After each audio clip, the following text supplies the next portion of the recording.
மணப்பெண்ணின் பிரத்யேகமான திருமணம் Vivaha the Chennai silks. GT Holidays, South India's #1 travel brand. You know you are special when you're with GT Holidays. Bawaria அப்படிங்கிறது அவங்க ஜாதியோட name. பரம்பரை குற்றவாளிகள் 2005 சுதர்சனம் சொல்லிட்டு கும்மிடிப்பூண்டி எம்எல்ஏ கதை உடைச்சிட்டு உள்ள பார்த்தா இவர் 60 நிற்கிறார், வெட்ட போயிருக்காரு, துப்பாக்கியால் சுட்டாங்க. 10 அடிக்கு 10 அடி, 20 அடிக்கு 20 அடி, 15 அடிக்கு 10 அடி அப்படின்னு கட் பண்றாங்க. கட் பண்ணி கேங்கில் வந்து ஒரு 5 to 10 பேர் இருப்பாங்க. அந்த பெண்களையும் கூட கூட்டு வராங்க. நாட்டு துப்பாக்கி, அந்த பிக்காக்ஸ் மாதிரி இந்த நாட்டு வெடி உண்டு, இது எல்லாத்தையும் எடுத்துட்டு அந்த வீட்டை நோக்கி போவோம். டிரைவர் கேபின் பின்னாடி வந்து சரக்கு, ரெண்டுக்கு இடையில ஒரு கேபின் இருக்கும். ஆனால் வெளியிருந்து பார்த்தா தெரியாது. அதுக்கு வெளியே என்ட்ரன்ஸ் எல்லாமே டிரைவர் கேபின் பக்கம். இந்த தகவல் தெரிஞ்சு காவல்துறை வந்து தேடுறதுக்கு முன்னாடி இவங்க வேற ஸ்டேட்டுக்கே போயிடும். ராஜஸ்தான், உத்தரப்பிரதேசம், ஹரியானா, பஞ்சாப் இந்த 4 மாநிலங்களையும் அந்த காலத்தில் ஆண்டுகிட்டு இருந்த ராஜபுத்திர வம்சத்தை சேர்ந்தவங்க. இப்போ இது அவ்வளோதான் நினைச்சப்ப மறுபடியும் துளிர் விடுதே சார். ஆண்கள் மாட்டவங்க உள்ளே இருந்துட்டாங்க. பெண்கள் இருக்காங்கல்ல, அவங்கள அரெஸ்ட் பண்ணவங்க, ஜாமீனில் போனவங்க அப்படியே அப்ஸ்காண்டிங். நக்கீரன் நேயர்களுக்கு வணக்கம். ஒரு பெரிய அதிர்வலைகளையும் பெரிய நடுக்கத்தை ஏற்படுத்தின பவாரியா கேங், அதை பற்றி படமெல்லாம் கூட தமிழ் சினிமாவில் வந்திருக்கு. அதை பார்க்கும்பொழுது கூட நமக்குள்ள அந்த பய உணர்வு தொற்றிக்கொள்ளும். அந்த பவாரியா கும்பல் மீண்டும் தமிழகத்தில் கைவரிசை காட்டப் போகிறாங்க, நிறைய பேர் வந்து ஊடுருவிட்டாங்க அப்படிங்கிற தகவல்லாம் போலீஸாருக்கு கிடைச்சிருக்கு. அப்படிங்கிற அடிப்படையில் இன்றைக்கி நம்ம அது உண்மையிலே அப்படி தான் உள்ள ஊடுருவிருக்காங்களா, அவங்களுடைய பின்னணி என்ன, இப்போ என்ன செய்ய காத்திருக்காங்க அப்படிங்கிறது குறித்து முன்னாள் ஏசிபி திரு ராஜாராம் அவர்களோட பேசி தெரிஞ்சுக்கலாம். சார் வணக்கம். வணக்கம் சார். இது என்ன சார், இது பெரிய புது தகவலாக இருக்குது, ஆனாலும் இந்த பழைய நடுக்கத்தை அப்படியே ஏற்படுத்துது. இந்த தகவல் உள்ளே ஊடுருவிட்டாங்க, ஏற்கனவே தனியாக இருக்கிறவங்களாம் பயப்படுவாங்க, இப்போ இந்த தகவலுக்கு பிறகு மீண்டும் அந்த பயம் ஏற்படுமோ அப்படிங்கிற ஒரு இந்த பவாரியா கேங் அப்படிங்கிறது வந்து அந்த கேங் எப்படி உருவாச்சு அப்படிங்கிறது ஆரம்பத்துலேருந்து சொல்கிறேன். அதாவது இவங்க வந்து ராஜஸ்தான், உத்தரப்பிரதேசம், ஹரியானா, பஞ்சாப் இந்த 4 மாநிலங்களையும் அந்த காலத்தில் ஆண்டுகிட்டு இருந்த ராஜபுத்திர வம்சத்தை சேர்ந்தவங்க அவங்க பூர்வீகம். அதுக்கப்புறம் முகமதியர் படையெடுப்பு, அந்த படையெடுப்பின் பேரில் இந்த ராஜபுத்திரர்கள் வந்து தோற்கடிக்கப்பட்டு விரட்டி அடிக்கப்படுகிறாங்க. அப்போ அவங்க வந்து காடுகள்லேயும் மலைப்பகுதிகள்லேயும் போய் தஞ்சம் அடைஞ்சு அங்கே வாழ ஆரம்பிச்சிடுறாங்க. அங்கே முஸ்லீம்கள் வந்து அவங்க சாம்ராஜ்யத்தை நிறுவிடுவாங்க. அந்த சமயத்தில் இவங்க காட்டு பகுதியாக போனவங்க சிலர், இவங்க மலைப்பகுதிக்கு போனவங்க. குறிப்பாக இந்த 4 மாநிலங்கள்லேயும் அந்த மலைப்பகுதியில் போய் செட்டில் ஆனாங்க. செட்டில் ஆனப்போ அவங்களுக்கு அங்கே பெரிய வருமானம் எதுவும் கிடையாது. அந்த சமயத்தில் அவங்க என்ன பண்ணுறாங்க அப்படின்னா, விலங்குகளை கன்னி வைத்து பிடிக்கிறது, வேட்டையாடுதல், இதுதான் அவங்களுக்கு தொழில். அப்போ இவங்களோட வந்து ராஜபுத்திரர்களாக இருந்தவங்க இப்போ வந்து வேட்டைக்காரர்களாக மாறிடுறாங்க. மாறி அவங்களுக்கு வருமானம் இல்லை. இந்த சூழ்நிலையில் அவங்க கஷ்டப்பட்டுட்டு இருக்காங்க. ஏதாவது பொருள்கள் வாங்கணும்னா பண்ட மாற்று முறையில் மலையிலேருந்து இவங்க இந்த மாதிரி விலங்குகளை வேட்டையாடி எடுத்துகிட்டு வந்து வார சந்தை, மாத சந்தைன்னு நடக்கும், அங்கே கொண்டு வந்து பொருள்களாக வாங்கிட்டு உணவுப் பொருளாக மாற்றிட்டு போவாங்க. இந்த சமயத்தில் ஆங்கிலேயர்கள் ஆட்சி வருது. ஆங்கிலேயர் ஆட்சியில் வந்து என்ன நடக்குதுன்னா, 1871 கிரிமினல் ட்ரைப்ஸ் ஆக்ட் அப்படின்னு ஒரு சட்டம் போடுறாங்க. அந்த சட்டப்படி பார்த்தாச்சுன்னா இவங்களாம் பரம்பரை குற்றவாளிகள் அப்படின்னு இவங்க அறிவிக்கப்படுறாங்க. அவங்க வந்து இவங்களுக்கு வந்து ஆக்சுவலாக என்ன அந்த ஜாதியோட பேர் என்ன, பவாரியா அப்படிங்கிறது அவங்க ஜாதியோட நேம். இந்த பவாரியாங்கிறது வந்து இந்த பரம்பரை குற்றவாளிகள் அப்படிங்கிற மாதிரி அவங்க அனௌன்ஸ் பண்ணிடுறாங்க இங்கிலீஷ்காரங்க அந்த சட்டத்தின்படி. அப்படி இது பண்ணதுக்கப்புறம் சமூகத்தில் வந்து இவங்கள ஒதுக்கி வைக்கிறாங்க. மற்ற சமூகத்தை சேர்ந்தவங்க இவங்கள சமூகத்தில் வந்து அதாவது இவங்க சமூகத்தை ஒதுக்கி வைக்கிறாங்க. அதனால் இவங்களுக்கு வந்து இவங்ககிட்ட யாரும் பேச மாட்டாங்க, எதனும் பொருள் கொடுக்க மாட்டாங்க. இவங்க வந்து பொருள் வாங்க முடியாத ஒரு சூழ்நிலை, ஒரு கஷ்டத்துக்கு வர சூழ்நிலைக்கு வராங்க. அது மட்டும் இல்லை, வாழ்வாதார இழப்பு ஏற்படுறதுனால அதனால் இவங்க என்ன பண்ண ஆரம்பிச்சிட்டாங்க, திருட ஆரம்பிக்கிறாங்க.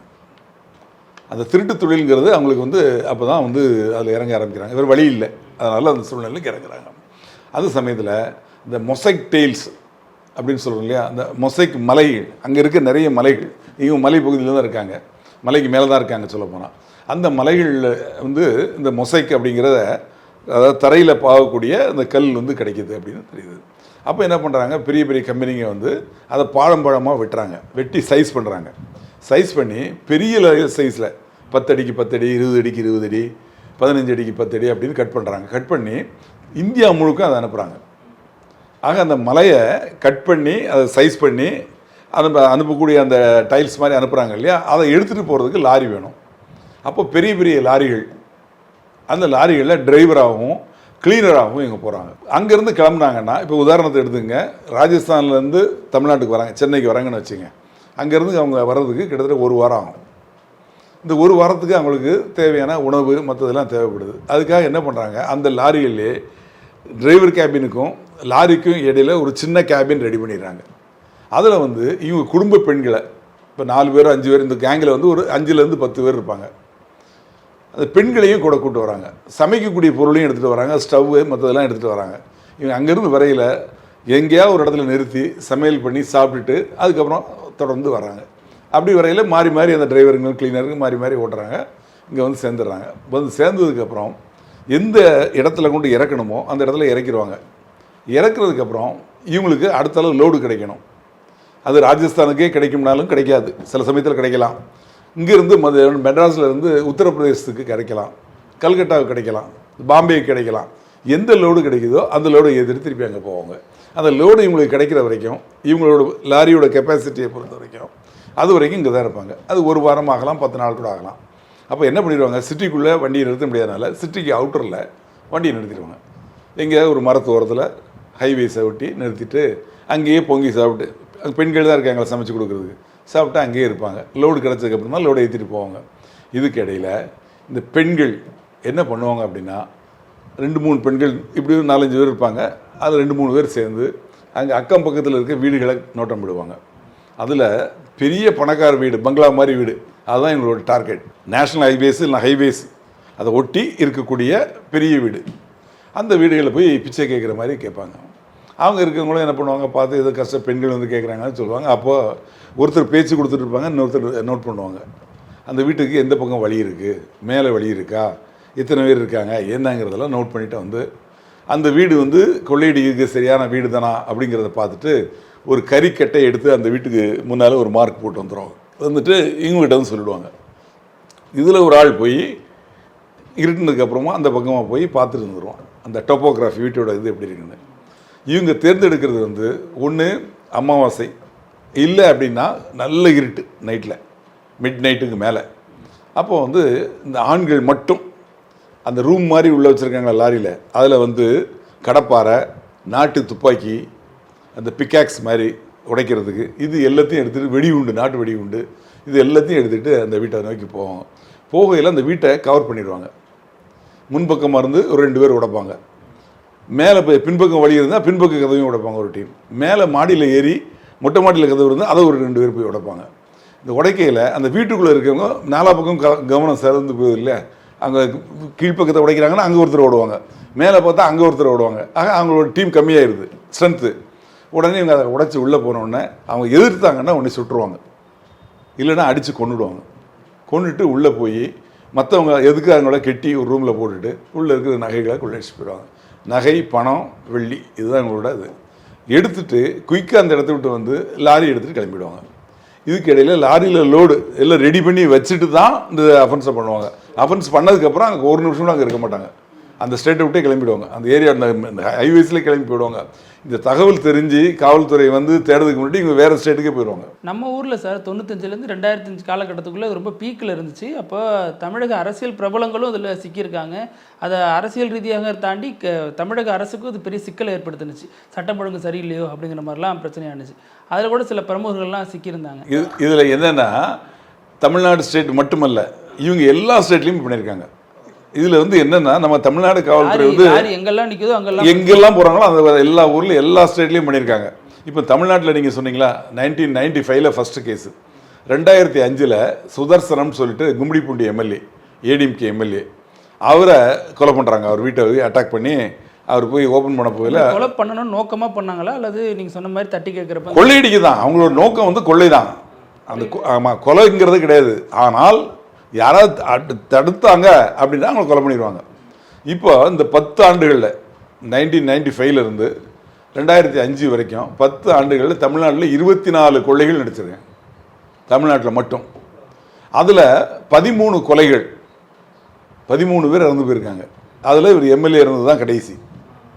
எம்எல்ஏ எப்படி கொலை பண்ணுறாங்க அப்படின்னா, இதே மாதிரி அந்த வீட்டை வந்து அட்டாக் பண்ணுறாங்க. பார்த்துட்டு போய் நைட்டு அட்டாக் பண்ணுறாங்க. கீழ் போர்ஷனை என்ட்ரன்ஸ், மெயின் என்ட்ரன்ஸை உடைக்கிறது ஒரு டீம். இன்னொரு டீம் வந்து மாடியில் மொட்டை மாடியில் போய் அங்கே உள்ளே வரக்கூடிய கதவை உடைக்கிறாங்க. இந்த கதவு கீழே உடைக்கிற சத்தம் கேட்டோன்னா எம்எல்ஏ வந்து ஏற்கனவே அவங்க வீட்டில் முன்னாடி திருட்டு நடந்திருக்கு, அவர் எம்எல்ஏலாம் ஆகிறதுக்கு முன்னாடி. அதனால் திருடலாம் யாரோ வராங்க அப்படின்னு சொல்லிட்டு கொலைகாரங்க வரான்னு இவர் அருவாள்லாம் எடுத்துகிட்டு கதவுக்கிட்ட போயிருக்காரு. கதவை உடைச்சிட்டு உள்ள பார்த்தா இவர் அருவாள் நிற்கிறார், வெட்ட போயிருக்காரு. துப்பாக்கியால் சுட்டாங்க, ஸ்பாட்லேயே இறந்துடுறாரு. உடனே அவங்க வீட்டுக்குள்ளே வந்து மற்றவங்க எல்லாரையும் போட்டு ஒரு ரூமில் போட்டு அடைச்சி பூட்டிடுறாங்க. பூட்டிட்டு வீட்டில் இருக்க எல்லாத்தையும் உடைச்சி கிடச்சி 62 பவுன் நகை எடுத்துடுறாங்க, ஒரு செல்ஃபோனும் எடுத்துடுறாங்க. மேலே வந்த டீம் வந்து அந்த கதவை உடைச்சி உள்ளே வராங்க. அவருக்கு 2 பையங்க, ஒரு பையன் அவர் ஒய்ஃபோட ஒரு ரூமில் இருக்கார், இன்னொரு பையன் தனியாக இருக்கார். அவர் பேர் விஜயகுமார். அவர் வந்து அப்புறம் எம்எல்ஏ 2 வாட்டி இருந்தார். அவங்கள வந்து அந்தந்த ரூமில் போட்டு பூட்டிட்டு அவங்க கீழே வந்துடுறாங்க. கீழே வந்து கொள்ளையடிச்சிட்டு வெளியே போயிடுறாங்க. இவங்க மேலே ரூமில் இருக்கிறவங்க கத்துறாங்க. கத்துறது கேட்டு அக்கம் பக்கத்தில், ஏன்னா அந்த வீடு தனியாக இருக்கும், அக்கம் பக்கத்தில் உள்ளவங்க சத்தம் கேட்டு அங்கேருந்து வராங்க. அதுக்கு முன்னாடி இவங்க எஸ்கேப் ஆயிடுறாங்க. போகிறவங்க போய் அந்த லாரியில் ஏறி கிளம்பிடுறாங்க. அப்புறம் காவல்துறை தெரியவது வந்து பார்த்தாச்சுன்னா அந்த மாதிரி சமாச்சாரம், எம்எல்ஏ, ஆளுங்கட்சியோட எம்எல்ஏ சுட்டு கொல்லப்பட்டிருக்கார். அப்போ சிஎம் ஜெயலலிதா உடனே அவங்க இதை ஒரு சேலஞ்சாக எடுத்துக்கிட்டு, நம்ம சட்டம் ஒழுங்கு பிரச்சனை, நம்ம கட்சியை சேர்ந்த ஒரு எம்எல்ஏ மினிஸ்டராக இருந்தவர் அவரையே இது மாதிரி சுட்டு கொண்டுட்டாங்களே, நம்ம விடக்கூடாது அப்படின்னு சொல்லிட்டு அதை வந்து இந்த கேஸுக்கு ஸ்பெஷல் டீம் போடுறாங்க. இதில் என்ன க்ளூ அப்படின்னா, அந்த இடத்துல அவங்க உடைச்சிட்டு தப்பிச்சு போகையில் ஒரு ஷூ விட்டு போயிடறாங்க, செருப்பு. அந்த செருப்புங்கிறது ஒரு ஷூ மாடலில் இருக்கும், இந்த முன்பக்கம் அப்படி வளைஞ்சிருக்கும். அந்த மாதிரி ஷூ எங்கே யூஸ் பண்ணுவாங்கன்னா ராஜஸ்தான்லாம் யூஸ் பண்ணுவாங்க. அப்போ வந்தவங்க ராஜஸ்தானை சேர்ந்தாங்க, ஹிந்தி பேசுனாங்கங்கிறது அந்த சம்பவம் நடந்த இடத்துல இருந்து அவங்க சொல்கிறாங்க. ஆனால் ஹிந்தி பேசக்கூடிய மாநிலங்கள் நிறைய இருக்குது. இதில் யார் குறிப்பு அப்படிங்கிறது ராஜஸ்தான் தெரிஞ்சு போச்சு. அப்போ ராஜஸ்தானை பூர்வீகமாக கொண்ட அதிகாரி திரு ஜாங்கிட் ஐபிஎஸ், அவர் ஐஜி நார்த் ஜோனாக இருக்கார், அவர் ஜூரிஸ்டிக்ஷன் தான் அது.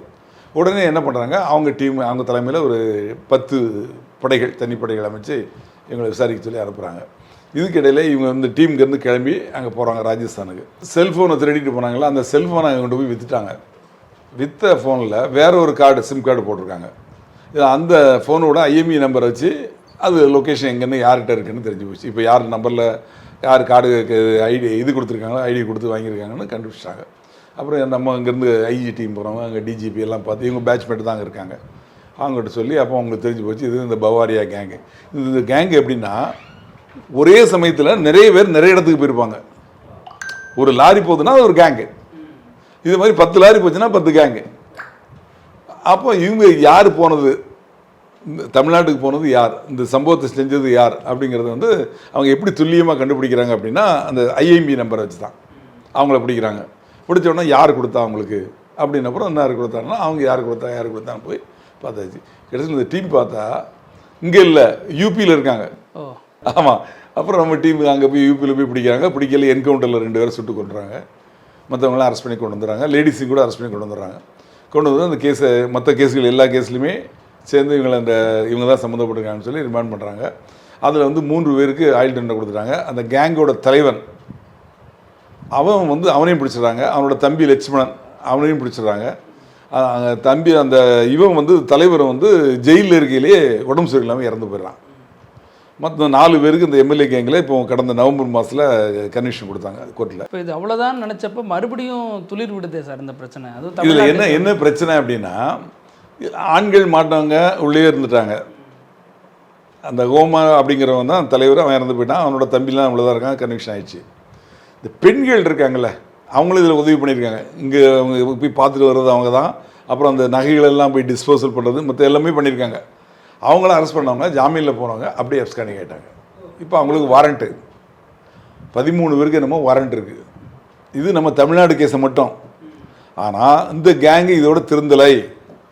24 இவங்களை பிடிச்சிருக்காங்க யூபியில். அப்புறம் வந்து ஆந்திராவில் பிடிச்சிருக்காங்க. யூபியில் ஒரு என்கவுண்டர்லேயே ஒரு தலைவனை கேங் லீடரை சுட்டிருக்காங்க. 26 இப்போ ஒடிசாவில் பிடிச்சிருக்காங்க. ஆக இந்த கேங்கு வந்து இன்னும் ஆக்டிவாக தான் இருக்காங்க, அவங்க இன்னும் திருந்தலை. ஆனால் தமிழ்நாட்டை பொறுத்தவரை தமிழ்நாட்டில் மட்டும்தான் அவங்களுக்கு கன்விக்ஷன் கொடுத்துருக்காங்க. தமிழ்நாட்டில் தான் அதில் சம்மந்தப்பட்டவங்களை தேடி அவங்களோட லொக்கேஷனுக்கே போய் இப்போ எங்கே போயிருக்காங்கன்னு தேடி போய் அங்கே போய் பிடிச்சி என்கவுண்டர் பண்ணியிருக்காங்க. அதை ஜாங்கிட் அவங்க வந்து ரொம்ப, அவங்க டிஜிபி வந்து ரொம்ப தீவிரமாக நடவடிக்கை எடுத்தாங்க. அது தமிழில் கூட தீரன் அதிகாரம்னு சினிமா வந்தது. அதுக்கப்புறம் அவங்க பயந்துருக்காங்க, உண்மைதான். ஆனால் இப்போவும் ஒரு 30 பேர் கொண்ட ஒரு கேங் வந்து தமிழ்நாட்டுக்குள்ளே வந்திருக்கு அப்படின்னு ஒரு காவல்துறையில் உளவுத்துறை தகவல் ஒன்று சொல்கிறாங்க. அது வந்து எந்த அளவுக்கு உண்மைன்னு தெரியல, இருக்கிறதுக்கு வாய்ப்பு இருக்குது. ஏன்னா இந்த கேங் வந்து அதிகமாக நார்த் இந்தியாவை விட சவுத் இந்தியாவில் ஏன் வந்து அதிகமாக பண்ணுறாங்க அப்படின்னா, சவுத் இந்தியாவில் வந்து நகைகள் ஜாஸ்தியாக தங்க நகைகள் வந்து இந்த 4 ஸ்டேட்டில் தான் அதிகமாக அணிவாங்க. ஆக பணக்காரங்க வீட்டில் பார்த்தா கிலோ கணக்கில் இருக்கும் தங்கம். இப்போ தங்கத்தோட விலை வந்து பாருங்கள் கூடிக்கிட்டே போகுது. இப்போ ஒரு சவரன் வந்து 1,10,000 1,20,000 அந்த லெவலுக்கு வந்துடுச்சு. அப்போது ஒரு கிலோன்னா என்ன ஆகும்? அது இங்கே வந்து இந்த மாதிரி தங்கம் நிறைய அதிகமாக புழக்கம் உள்ளது இங்கே தான் இருக்குது. அதனால் இங்கே மாதிரி கொஞ்சம் அடித்தா கூட அதில் வேல்யூ ஜாஸ்தி. அதனால் அந்த ஆசையின் பேரில் அவங்க இங்கே வர்றதுக்கு வாய்ப்பு இருக்குது. அவங்க வந்து உளவுத்துறை தகவலுங்கிறது வந்து பொய்யா இருக்காது. நிச்சயமாக இவங்க வந்து தமிழ்நாட்டை நோக்கி வராங்கன்னா, தென் மாநிலங்களை நோக்கி வராங்கன்னா அதுக்கு காரணம் என்னன்னா தங்கத்தை நோக்கி தான். தங்கம் வந்து இங்கே அதிக புழக்கத்தில் இருக்கும். நம்ம நாட்டில் உள்ள பெண்களுக்கு அந்த தங்க நகை அணிகிறதுல ஒரு ஆசை, தங்க நகை வாங்குறதுல ஒரு ஆசை. ஆனால் இதே வந்து நீங்கள் எடுத்து டெல்லியில் மற்ற ஒரு பாம்பே கல்கட்டாலாம் பார்த்தீங்கன்னா பேருக்கு தான் தங்கம் அணிவாங்க. ஆனால் இங்கே தான் கிலோ கணக்கில், அது சொல்லப்போனால் தென் மாவட்டங்களில் பார்த்தீங்கன்னா ஒரு அரை கிலோ போட்டு தான் ஒரு கல்யாணத்துக்கு போகிறனா கூட போட்டு வருவாங்க. அது வந்து இப்போ தங்கத்தோட விலை கூட போய் இந்த கொள்ளையர்களுக்கு இங்கே போனால் கிடைக்கும் அப்படிங்கிறது. இவங்க எப்படின்னா ஒரு மற்ற மாதிரி கொள்ளைகள் இல்லை, இவங்க வந்து கொலை செஞ்சு கொள்ளையடிச்சுட்டு போகிறாங்க. கொள்ளையடிக்கிறது நோக்கம், தடுத்தா கொலை. அதுவும் எப்படி முரட்டுத்தனமாக அடிக்கிறது, யாராக இருந்தாலும் சரி, அந்த மாதிரி ஒரு தைரியமாக பண்ணக்கூடிய அந்த கேங்கு. இதுலேயே சார் எம்எல்ஏ வீடுன்னு தெரியாமலாம் உள்ளே போந்துருப்பாங்க, அல்லது தெரிஞ்ச அவங்களுக்கு தெரியாது எம்எல்ஏ வீடு. அவங்களுக்கு நார்த் இந்தியாவிலேருந்து வரவங்களுக்கு எம்எல்ஏ வீடுன்னு எப்படி தெரியும்? அது இருக்கிறது கன்னிப்புத்தூர்னு ஒரு ஊர் எங்கே இருக்குது அப்படின்னா, அது கரெக்டாக இது இல்லை, காரனோடையிலேருந்து லெஃப்டில் போவோம். போனால் கொஞ்சம் தூரில் கன்னிப்புத்தூர்னு சொல்லுவாங்க. அந்த ஊரில் தான் ஒரு வீடு இருக்குது, பெரிய பங்களா. அது ரோட்டிலேருந்து கொஞ்சம் தூரத்துலேயே இருக்குது. அந்த ஊரில் மற்றவங்கலாம் சின்ன சின்ன வீடுகள், இப்போ பெரிய வீடுகளாக இருக்கும். அதனால் வந்து அவங்களுக்கு அந்த அந்த இடம் வந்து ஒரு அலூஃபாக இருக்கும். அப்போ அவங்களுக்கு ஒரு பெரிய வீடுனா அப்போ நிறைய நகை இருக்கும் அப்படிங்கிறது தான். அவர் எம்எல்ஏ அப்படிங்கிறதெல்லாம் அவங்களுக்கு தெரியாது. ஃபஸ்ட்டு அவங்களுக்கு மொழியும் தெரியாது, அவங்களுக்கு கொள்ளையடிக்கணும். அதே மாதிரி ஒரு திமுக பிரமுகர் ஒருத்தர், அவர் வீட்டையும் இதே மாதிரி அட்டாக் பண்ணி அவரையும் கொலை பண்ணிட்டாங்க. இதுக்கு முன்னாடி திருவேற்காடில் இதே மாதிரி. அப்போ திருவேற்காடுலாம் அந்த அளவுக்கு டெவலப் ஆகலை, சிட்டிக்குள்ளே சேரலை. அப்போ அவுட்டரில் நின்றப்போ அவர் பெரிய பணக்காரர், அவர் வீட்டையும் கரெக்டாக எய்ம் பண்ணி இந்த மாதிரி அடிச்சிட்டாங்க. அதாவது இன்னார் தான் அப்படிங்கிறது எங்களுக்கு நோக்கம் இல்லை, பெரிய வீடாக இருந்தால் பணம் இருக்கும், பணக்காரங்க வீடு அப்படிங்கிறது தான் அவங்களோட எய்மு. இதை தடுக்கணும்னா ஒரு 4-5 விஷயங்கள் நம்ம கட்டாயம் பண்ணி ஆகணும். அப்படின்னா தான் எங்களை தடுக்க முடியும். என்ன அப்படின்னா, இந்த ஹைவேஸ் வழியாக தான் வரையாங்க. இவங்க எல்லாருமே லாரி வச்சுருக்காங்க. இந்த பணத்தில் கொள்ளையடிச்சிட்டு போகிற காசை எடுத்துகிட்டு போய் என்ன பண்ணுறாங்க, அந்த கேங்கில் 5 பேர் இருக்காங்கன்னு வைங்க. இந்த 5 பேரும் அந்த காசை பிரிச்சுக்கிட்டு இதே மாதிரி ஒரு லாரி வாங்கிறாங்க. ஆக இவங்க முதலீடு எங்கே கொண்டு பண்ணுறாங்கன்னா, முதல்ல ஒரு லாரி வாங்கிடுறாங்க, அப்புறம் அவங்க ஒரு டீம் ரெடி பண்ணிக்கிட்டு அவங்க போய் அடிக்கிறாங்க, அப்புறம் ஒவ்வொருத்தரும் வண்டி வாங்குறாங்க, அப்புறமா சொத்து வாங்குறாங்க, நிலம் வாங்குறாங்க, வீடு கட்டுறாங்க, அந்த மாதிரி ஒவ்வொருத்தரும் போகிறாங்க. ஆக இவங்களோட மூமெண்ட்டு அங்கேருந்து இங்கே வர்றது எல்லாமே லாரியில் தான் வராங்க. ஸோ இந்த ஹைவேயில் தான் இந்த லாரிஸ்லாம் வருது.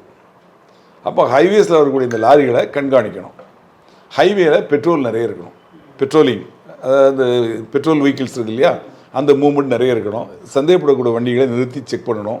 குறிப்பாக அந்த ராஜஸ்தான், இப்போ 4 மாநிலம் சொல்லலாம், அங்கேருந்து வரக்கூடிய வண்டிகளில் இதில் என்னென்னா எக்ஸ்ட்ரா ஒரு ரூம் இருக்குது. அதை பச்சை நீங்கள் கண்டுபிடிச்சிடலாம். நீங்கள் அதை பார்த்த உடனே தெரியும். டிரைவர் கேபின், பின்னாடி வந்து சரக்கு, 2க்கு இடையில் ஒரு கேபின் இருக்கும். ஆனால் வெளியிருந்து பார்த்தா தெரியாது. அதுக்கு வெளியே என்ட்ரன்ஸ் எல்லாமே டிரைவர் கேபின் பக்கம், அதை க்ளோஸ் பண்ணியிருப்பாங்க, தெரியாது உங்களுக்கு. அப்போ அந்த வண்டியில் எத்தனை பேர் இருக்கணும்? ஒரு வண்டின்னா 2 டிரைவர் 2 கிளீனர் இருக்காங்க. ஆனால் 10 பேர் இருப்பாங்க. உள்ளே இந்த ஆயுதங்கள்லாம் இருக்கும், இந்த கோடாரிகள், கடப்பாறைகள், இதெல்லாம் லாரிக்கு தேவையில்லை இல்லையா? துப்பாக்கி, வெடிகுண்டு, இந்த மாதிரி இருக்கிறதுனால இந்த வண்டிகளெல்லாம் செக் பண்ணணும். சந்தேகப்படக்கூடிய வெஹிக்கிளை செக் பண்ணணும். 1. 2வது வந்து சிசிடிவி கேமரா இந்த ஹைவேஸில் நிறைய இருக்குது.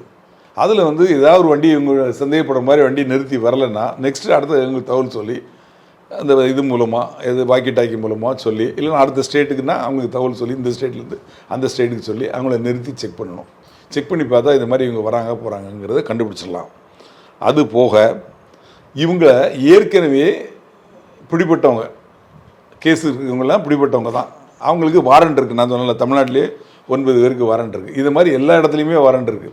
11 வருஷம் வாரண்ட் கழிச்சு ஒருத்தர் யூபியில் போய் நொய்டாவில் பிடிச்சிருக்காங்க. அந்த மாதிரி அவங்க வந்து எல்லாருமே மாட்டினவங்க தான்.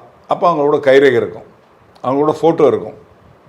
அதை வந்து இன்றைக்கி வந்து ஒருத்தர் பிடிக்கிறாங்கன்னா அவரோட கைரேகையை எடுத்து முகத்தை ஒரு ஃபோட்டோ எடுத்தாச்சுன்னா அந்த கண் இருக்குல்ல, கண் கருவழி, அதுலேருந்து கூட ஐடென்டிஃபை பண்ணலாம். இதில் வந்து ஏற்கனவே பழைய குற்றவாளிகளுக்குள்ளதை இவங்க ஆல்ரெடி ஸ்டோரேஜ் பண்ணி வச்சுருந்தாங்கன்னா, இப்போ சந்தேகப்படக்கூடிய ஒரு நபருக்கு முகத்துக்கு நேரம் எடுத்து ஒரு ஃபோட்டோ எடுத்தாங்கன்னா அந்த கேமராவே உடனே காட்டி கொடுத்துரும். ஆஹா, இவர் பேர் இந்த பேர், இவர் இந்த இதெல்லாம் கேஸ் இருக்குது அப்படிங்கிற மொத்த டீட்டெயில்ஸ் வந்துடும். அதாவது இப்போ இந்த ஆப் வந்து நம்ம தமிழ்நாட்டில் இருக்குது. தமிழ்நாட்டில் உள்ள நம்ம போலீஸ் நைட்டு செக்கிங் பண்ணுறாங்க இல்லையா, தமிழ்நாட்டில் எந்த பக்கத்தில் அவனுக்கு வழக்கு இருந்தாலும் அந்த அவனோட ஃபோட்டோ ஒன்று எடுத்து இது பண்ணிங்கன்னா உடனே அடுத்த செகண்ட் அந்த ஆப்பை வந்து டவுன்லோட் பண்ணி வச்சுருப்பாங்க போலீஸ். பண்ணிவிட்டு ஃபோட்டோ எடுத்து அதுக்கு அப்படி அனுப்பிச்சி விட்டாங்கன்னா அடுத்த செகண்ட் அது சொல்லிடும், எனக்கு தூத்துக்குடியில் இத்தனை வருஷம் அந்த கேஸ் இருக்குது, இந்த ஊரில் இந்த கேஸில் தண்டனை போட்டிருக்கான், இதில் அரெஸ்ட் ஆகி வெளியே வந்திருக்கான், எல்லா டீட்டெயில்ஸும் வந்துடும். அந்த மாதிரி டீட்டெயில்ஸ்லாம் இருக்குது. அதை வச்சு இவங்களை வந்து உள்ள வரவங்கள சந்தேகப்படக்கூடியவங்களை நிறுத்தி பார்க்கலாம். அவங்களோட கைரேகைகள் எடுத்து, கைரேகை நிச்சயமாக மாறாது, இந்த கண் விழி இருக்குல்ல அது மாறாது, இதெல்லாம் ஈஸியாக கண்டுபிடிக்கலாம். அப்புறம் அந்த வெளி மாநில தொழிலாளர்கள் அந்த போர்வையில் இங்கே உள்ளே வராங்க, அதுக்கு ஒரு வாய்ப்பு இருக்குது. அதை பதிவு பண்ணும். இன்னர் லைன் பாஸ்போர்ட் ஏற்கனவே பழைய இதுலேருந்து நான் சொல்லிகிட்டே இருக்கிறேன். கிட்டத்தட்ட ஒரு 65 லட்சம் பேர் தமிழ்நாட்டுக்குள்ளே இருக்காங்க. இப்போ வந்தவங்களை யார் என்னன்னு பார்க்கணும். எப்படி பார்க்குறதுனா இதுக்குன்னு ஒரு தனியாக ஒரு இது இருக்குது. இன்னர் லைன் பாஸ்போர்ட் வாங்கணும் அப்படின்னு ஒரு சட்டத்தை கொண்டு வரணும். அது வந்து தமிழ்நாடு அரசு மட்டும் நினச்சா முடியாது, மத்திய அரசும் ஒத்துழைச்சு இந்த சட்டத்தை மத்திய அரசு அப்ரூவ் பண்ணிட்டாங்கன்னா எந்த ஸ்டேட்லேருந்து வராங்களோ அவங்களோட ஆதார் கார்டு கொண்டு வரணும். அந்த ஏரியாவில் இவர் இங்கே குடியிருக்காருன்னு சொல்லிட்டு தாசில்தார்களுக்கு சர்டிஃபிகேட் எடுத்துகிட்டு வரணும். அந்த போலீஸ் ஸ்டேஷன்லேருந்து இவங்க மேலே கேஸ் இருக்குது இல்லைன்னு சொல்லிட்டு ஒரு சர்டிஃபிகேட். இது மூணையும் வாங்கிட்டு வந்தால் இவங்க வந்து இங்கே எங்கே தங்குறாங்க, எவ்வளோ நாள் இருப்பாங்க, எங்கே இருக்க போகிறாங்க, யார் தேவையில் இருக்கிறாங்க, அவர் நம்பர் என்ன, இவர் யாரை பார்க்க வருவாங்க, அங்கே இவங்க எப்போ போவாங்க, இந்த டீட்டெயில்ஸ் எல்லாத்தையுமே இது பதிவு பண்ணியாச்சுன்னா வரக்கூடியவங்க யார் என்ன ஏது இவங்களோட பின்னணி என்ன அப்படிங்கிறது தெரிய வரும். அதே மாதிரி வெளிமாநிலத்தில் வரக்கூடிய இந்த லாரி டிரைவர் இது மாதிரி உள்ளவங்க வந்து ரொம்ப நம்ம கேர்ஃபுல்லாக பார்க்கணும். அதில் வந்து நிச்சயமாக கவனித்து இவங்க யார் என்னங்கிறத பார்க்கணும். தமிழ்நாடு மட்டும் இல்லை, மற்ற மாநிலங்கள்லேயும் இவங்களுக்கு வழக்கு தமிழ்நாடு, கர்நாடகா, ஆந்திரா, யூபி இங்கெல்லாம் இருக்குது, ஒரிசாவில் இருக்குது, இவங்களுக்கு வழக்குகள் இருக்குது. கிட்டத்தட்ட நம்ம இதில் 13 வாரண்ட் சொல்கிறாங்க, டோட்டலாக 20 வாரண்ட் இது வரைக்கும் ரெக்கார்டாக இருக்குதுன்னு சொல்கிறாங்க. ஆக இது வந்து தமிழ்நாடு மட்டுமே கண்காணிக்கக்கூடிய விஷயம் கிடையாது. தமிழ்நாடு இந்தியாவில் இருக்கக்கூடிய எல்லா மாநிலத்திலையும் உங்களோட மூவ்மெண்ட் இருக்குது, எல்லா மாநிலத்திலையும் உங்களுக்கு கேஸ் இருக்குது. ஆக இந்த கேங்கு இது ஒழிக்கப்படணும். ஆனால் சரியான முறையில் எங்கள் மேலே நடவடிக்கை ஹெவியாக எடுத்ததுன்னா தமிழ்நாடு தான். அதனால் தமிழ்நாடு பக்கம் இவங்க வரதுக்கு வாய்ப்பு இல்லை. வந்தாங்கன்னா அவங்களுக்கு தெரியும், ஏற்கனவே ஜெயிலில் இருக்காங்க நிறைய பேர் கன்விக்ஷன் ஆகி. இப்போ இந்த கேஸஸ்லாம் கன்விக்ஷன் ஆனவங்கலாம் ஒரு ஆயுள் தண்டனை இல்லை, 3 ஆயுள் தண்டனை 4 ஆயுள் தண்டனை வாங்கி தான் உள்ளே இருக்கிறாங்க. மெயின் இந்த கேங்கு இங்கே தமிழ்நாட்டுக்கு வந்த கேங்கோட மெயின் லீடர் இறந்து போயிட்டான், அவங்க தம்பி கன்விக்ஷன் ஆகிருக்கு. ஆனாலும் அவங்க குடும்பத்தை சேர்ந்தவங்களுக்கு வாரண்ட் இருக்குது, அவங்க எஸ்கேப் ஆகி போயிருக்காங்க. இப்போ அவங்க சொந்தக்காரங்க மூலமாக ஆப்ரேட் பண்ணுறதுக்கு வாய்ப்பு இருக்குது. அதனால் இல்லைங்கிறத நம்ம சொல்ல முடியாது, நிச்சயமாக வாய்ப்பு இருக்குது. கேர்ஃபுல்லாக இருக்கணும். காவல்துறை வந்து இந்த வெஹிக்கிள் செக், ஹைவே பெட்ரோல், அப்புறம் அந்த பழைய இந்த இது சம்மந்தப்பட்டமான கிரிமினல்ஸோட படங்கள், கைரேகைகள் இது எல்லாத்தையும் வந்து அவங்க லோட் பண்ணி புதுசாக வரக்கூடியவங்கள செக் பண்ணுறது, இது மூலமாக அவங்க தடுக்கிறதுக்கு பார்க்கணும். ரொம்ப நன்றி சார். இந்த விஷயத்தோட பின்னணி பற்றி பேசுனது மட்டும் இல்லாமல் எப்படி இதுலேருந்து தற்காத்து கொள்ளலாம் அப்படிங்கிறதும் சொல்லியிருக்கீங்க. காவல்துறைக்கும் சில அறிவுரைகள் கொடுத்துருக்கீங்க. உங்கள் நேரத்துக்கும் கருத்துக்கும் ரொம்ப நன்றி சார். நன்றி சார். நக்கீரன் டிவிக்கு சப்ஸ்கிரைப் செய்யுங்கள். உங்கள் ஆதரவே எங்கள் பலம். ஆசிரியர்களுக்கு நண்பனாகவும் மாணவர்களுக்கு ஆசானாகவும் திகழும் தேர்வு வழிகாட்டி. ஒவ்வொரு பாடத்திற்கும் அனுபவமிக்க ஆசிரியர்களின் துல்லியமான தெளிவான விடைகள். CNC இருக்கு, தேர்வு பயம் எதற்கு? இது தீரன் பப்ளிஷிங் ஹவுஸ் விற்பனை வெளியீடு.